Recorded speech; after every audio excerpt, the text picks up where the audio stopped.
you come to realize that there are no accidents in this universe. Everything that takes place have the pieces moved around by something bigger than all of us.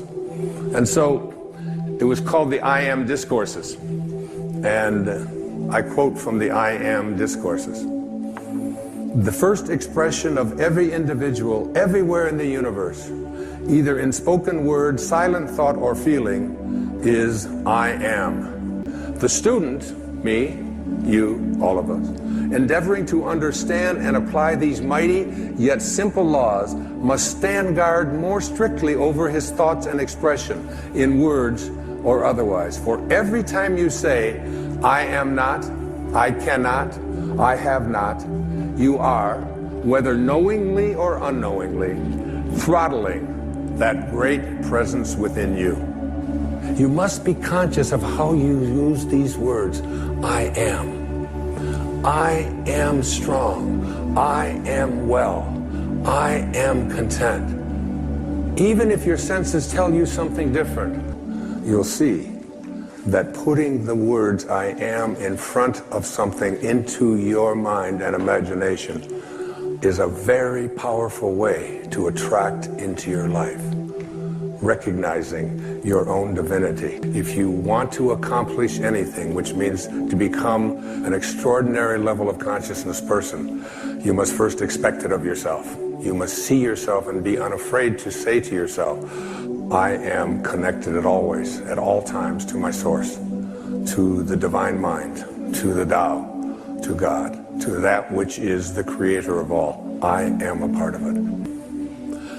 Many of our greatest thinkers have spoken about the power of imagination. William Blake said that what is now proved was once only imagined. Now think about the importance of that.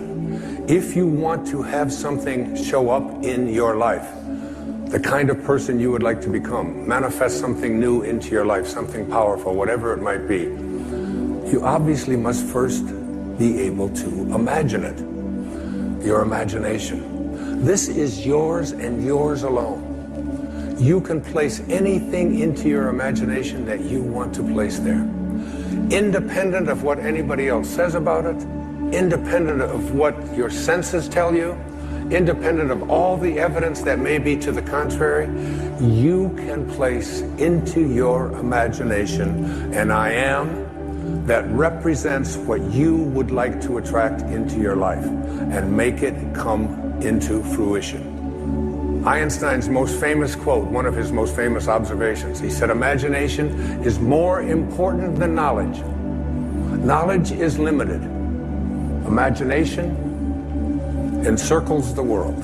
I have a knowing in here that life itself is a sexually transmitted terminal disease, okay? I mean, that's basically the fact, all right? So I'm not saying that all you have to do is put into your imagination an I am that says I am and you're gonna live forever. That isn't, but every moment that you do have until you are called can be a moment of exquisite, extraordinary power, living from that place. And that's the decision that I made.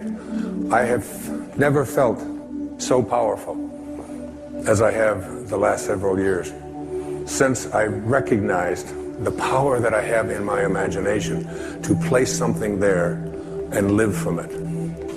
Einstein once said, if you want your children to be intelligent, read them fairy tales. If you want your children to be more intelligent, read them more fairy tales. Give children an opportunity to explore that thing called their imagination from the time that they're just little boys and little girls. And what I have in my imagination is a do not disturb sign. And it's like mentally inside, I've placed that in there. I do not anyone to disturb or try to change around anything that I have placed in there about what is possible for me. So you never want to place into your imagination any thought that you would not want to materialize. You never want to allow in your imagination to be contaminated by the way life used to be. Your imagination is yours.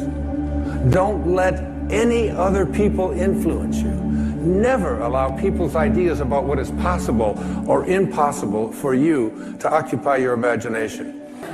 A disturbing element is someone who has in their imagination the possibility that they can do anything, that all things are possible.